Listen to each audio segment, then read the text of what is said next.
Keir Starmer's personal approval ratings are in free fall. 44% of people are dissatisfied with him. That's his worst ever rating. He looks afraid. He looks like a deer in the headlights. He looks like a shark that's just been confronted with an even bigger shark. I think the Labour government... You're on 11.5 grand. The new Labour government in the first 6 weeks has just acted in such a disgusting manner. What a pernicious way to go about saying... Keir Starmer, when he got in, said, I represent everybody, not just those who voted for us, but those who don't. I mean, he has plunged a long way in a very short space of time. Has Britain finally had enough of Starmer?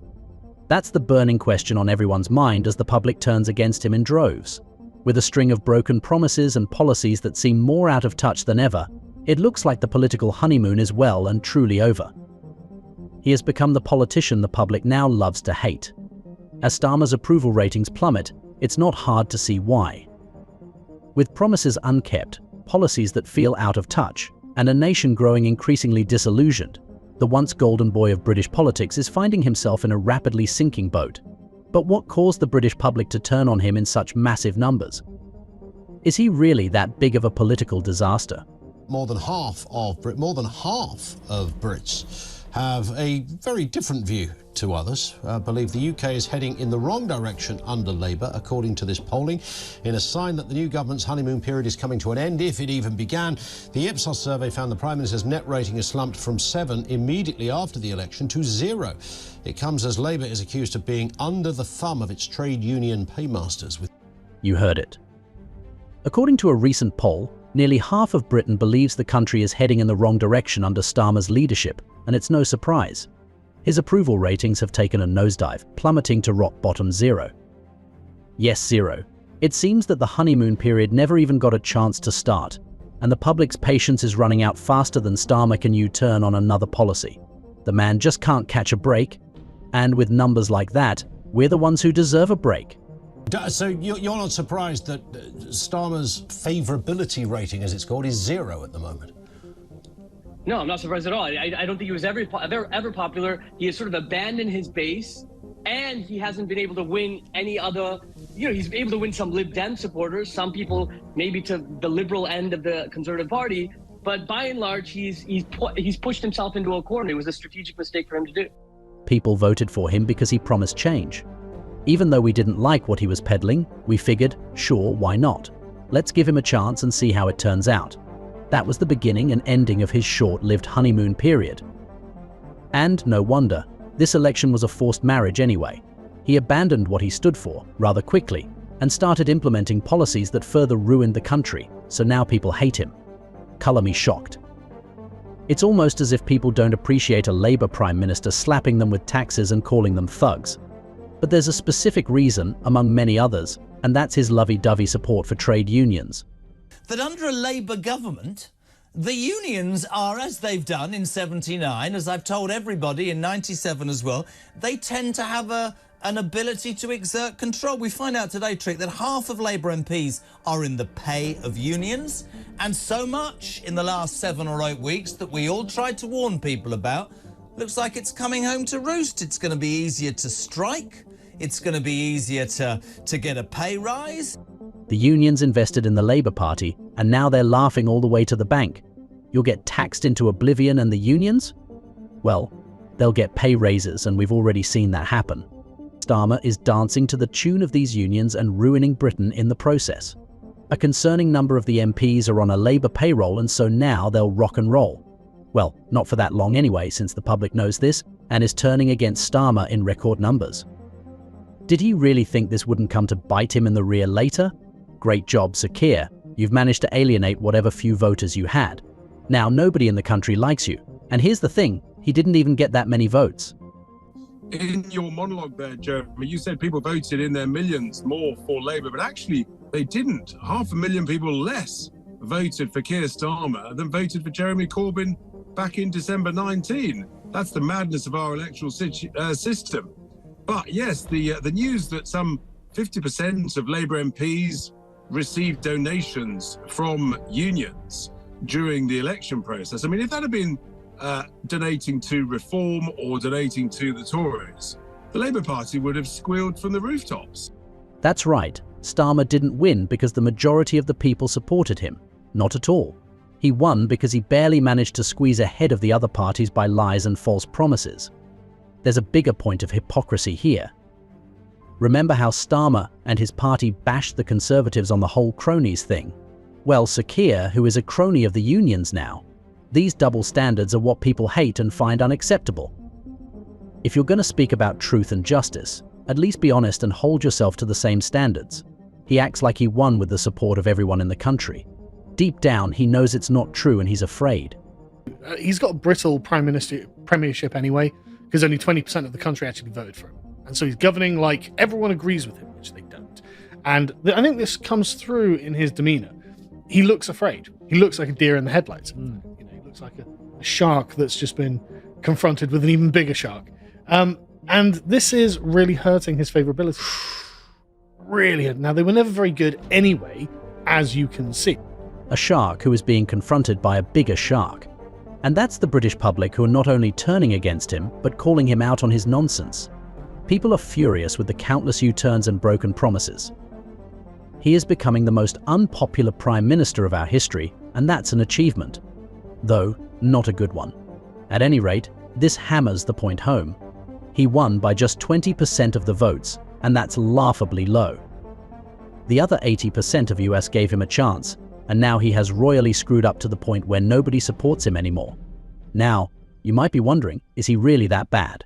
Let me tell you, he's worse. Let's start with what he did to the pensioners.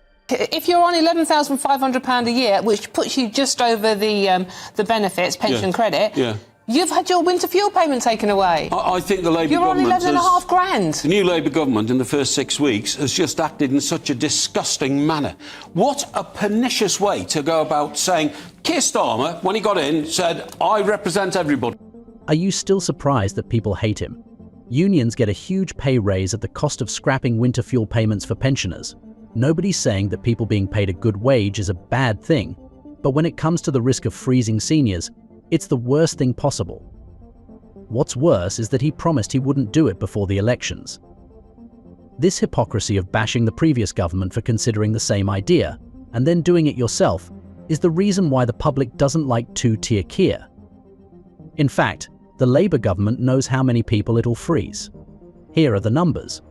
They commissioned a report to find out what the result would be if they axed the winter fuel allowance, as they have done now. It was that the report revealed that if they did that, the potential was for 4,000 pensioners to die of the cold. Even if it was just one senior losing their life, it'd be one too many. These people spend their entire life paying taxes and working to keep Britain the great country that it is. This is not how one should repay them, and so Starmer has lost their vote and support.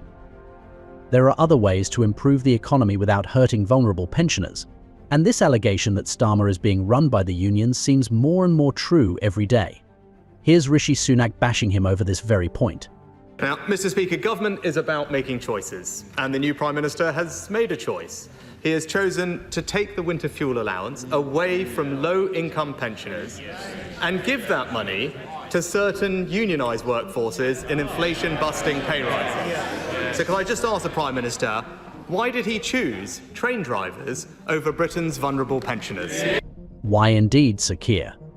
Why would you give such huge pay increases to union workers? If the government can afford to pay up that much money to unions, they can and should afford the fuel payments of vulnerable seniors. But the truth is, they can't afford it. The economy is a mess and Starmer has horrible priorities. Instead of these unions, the pensioners should have been taken care of. What happens when you sacrifice the British people? Well, the stats in this next clip can answer that. Welcome along. Sir Keir Starmer is tanking, and so is the Labour Party. The nation has buyer's remorse. The latest polls show that Labour are down to 30%. The Tories, who don't even have a leader or any policies at the moment, are on 26%, and Reform are now at 19%, their joint highest rating ever. That means that in the last few weeks, Labour has already lost the equivalent of 65 seats in Parliament. You lose the support of everyone. People have buyer's remorse because, frankly, only 20% of us agreed to buy this mess, and none of us had any idea just how bad it was going to turn out. It's like buying a can of dirt and, to make things worse, it turns out it's filled with maggots. The party without a leader is catching up to them. The same party that lost to them now has almost as much support. Soon enough, the Labour Party will hit a fat 0% support if they continue their shenanigans of breaking promises. Unfortunately, it seems that they will continue. Speaking of broken promises, here's what the king of U-turns said about taxes. We will not raise income tax. We will not raise national insurance. We will not raise VAT. Labour has no plans to increase taxes on working people. Well, 56% of people think he was dishonest about tax rises. Fast forward to today, and surprise, surprise, taxes are on the rise for nearly everyone, with pensioners even finding themselves in the government's crosshairs. How did we go from no tax hikes to let's raid the pockets of everything that moves? It's no wonder the public feels betrayed. This isn't just bad leadership, it's political malpractice.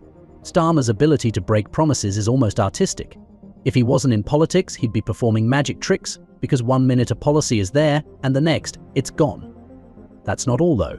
Starmer's betrayal goes deeper. But it's more than that.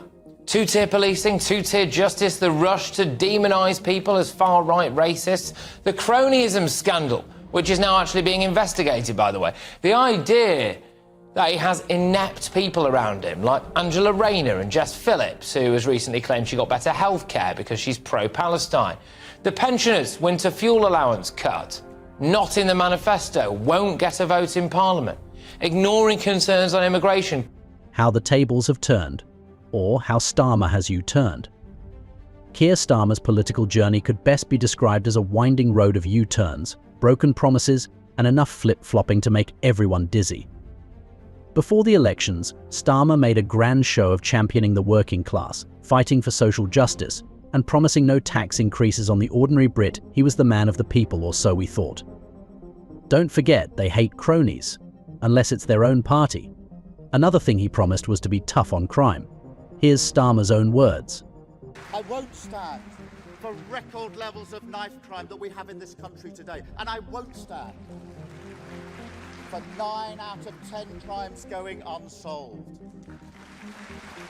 Now he's standing, bending, laying down, doing pretty much everything to facilitate crime. Just so happens that the British public isn't very fond of crime. I know, who would have thought? Sir Keir definitely didn't. His policies, involving lenient sentences, early release from prison, are utterly horrible. If he's not busy making things worse, he's completely ignoring the issue. Like how we didn't hear a peep from him about the crime at the Notting Hill Carnival. The previous government knew Starmer was soft on crime and they tried to warn us. Here's what Rishi Sunak said about him. Since 2010, crime down by 50% under the Conservative government, Mr. Speaker.